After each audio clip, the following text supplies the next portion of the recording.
Guys, you wouldn't believe this.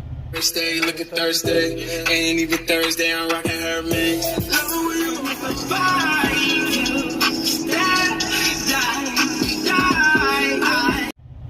So, it took me 2 days to find this starter, and not because it wasn't around, it's just this coronavirus bullshit aftermath has messed everything up. One store didn't have it. Hold on. I hate this shit. I got my seatbelt on. I'm in the drive-thru. Seatbelt on so we can stop. So yeah, one AutoZone said they had it. They didn't have it. I had an argument with the lady about a mask to find out that she didn't have it anyways. Then get to the other AutoZone. There's 20 people online outside. It starts to rain. I'm out of here. I'm going home. So, you know, luckily I got not even a couple of other cars. I have one more other truck, which is this one,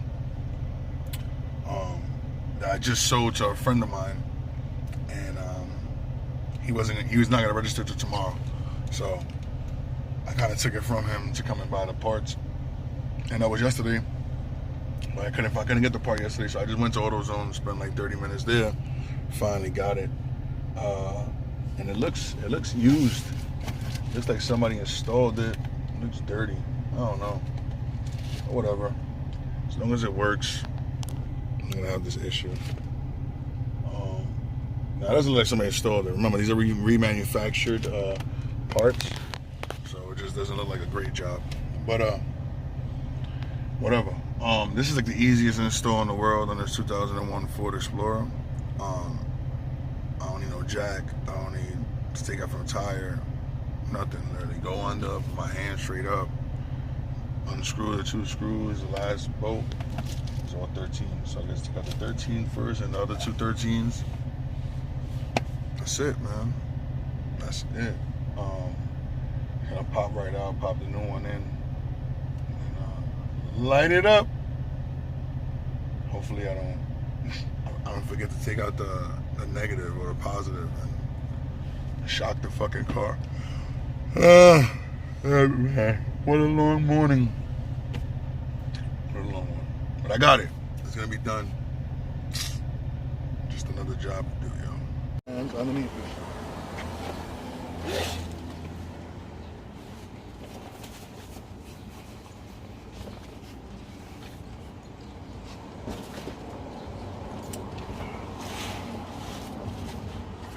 So comfortable, man.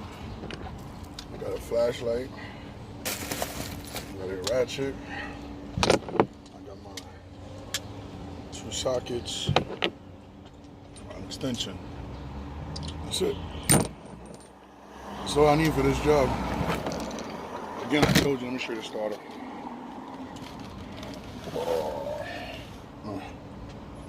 So, you already have the wire here. All I gotta do is splice in, cut one right there, solder it, and then 2 bolts really. Let me take this one out now. Don't need that one.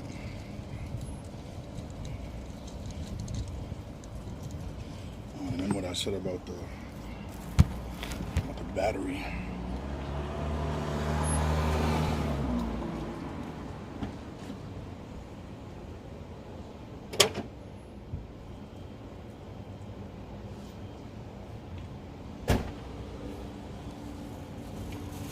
Carpet sand for 2 days and it smells. It's crazy.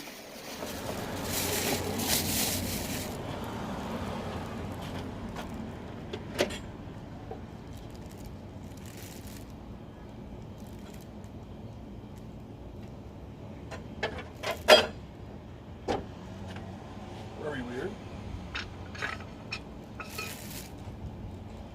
How did this come out?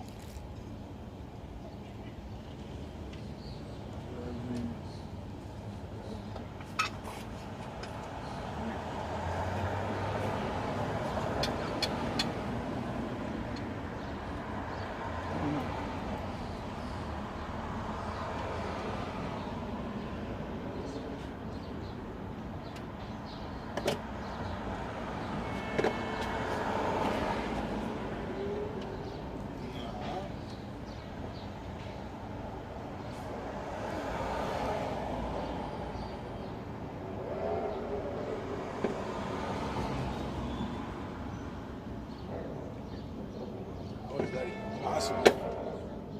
How was all my coolant gone?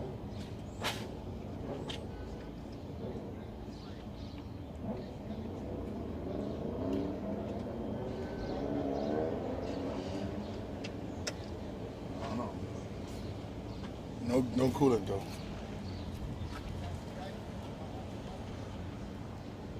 Should have bought all those over.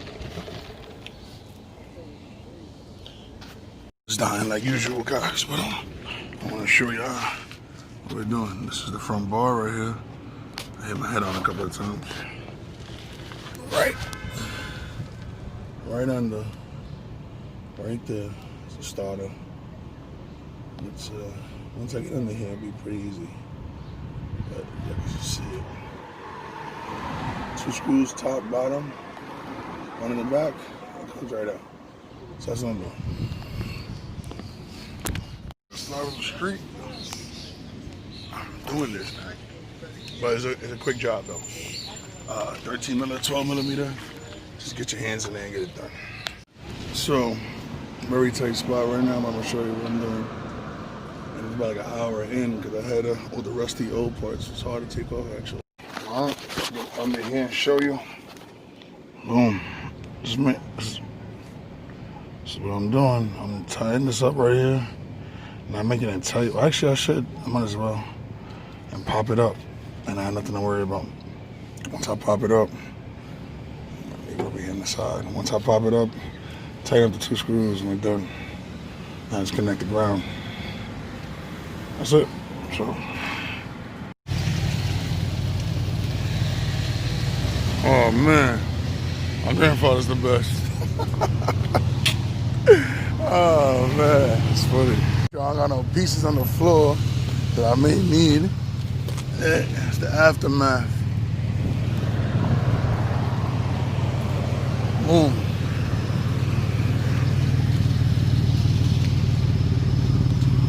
So, let me explain it, man. I changed the starter to find out it wasn't even the starter, man. That was my parking gear. My switch, my parking gear switch on the Ford, man. It's just so annoying. So basically, I guess the car wasn't fully in park, so the car didn't register. And normally, that's exactly what it does. It puts on the light, they illuminate, the starter doesn't engage though. So I watched the video and the guy was basically saying that. So it's funny. I had 2 trucks anyway. So either way, I had to get 2 drivers. So I needed somebody else to drive that truck anyways. So I go this morning to pick up my grandfather. I bring him back. We bring the tester. He's ready to kick some ass. My grandfather don't play, as you already know. And he ends up. I know, like, oh, let me check the neutral switch real quick. So he said, put the key in the ignition. So I pop it up. I feel a little shake. I turn the shit right on. Boom, right on. So I basically changed the starter for no reason. So definitely check your switches, check your lever, and make sure that your car is in park or in neutral before you start your car up. Good lesson learned though, man. You know, I think it's very simple and nobody ever talks about it, but it's something very important. You know, if your car doesn't want to engage your starter, make sure that your gear is in park or in neutral. And that's pretty much it, man. But that's it for this one. Thanks for watching, man. What a journey. That car was down for 3 days just because of that. Sick, just because of a lever, man. But see you in the next one. Hope I help.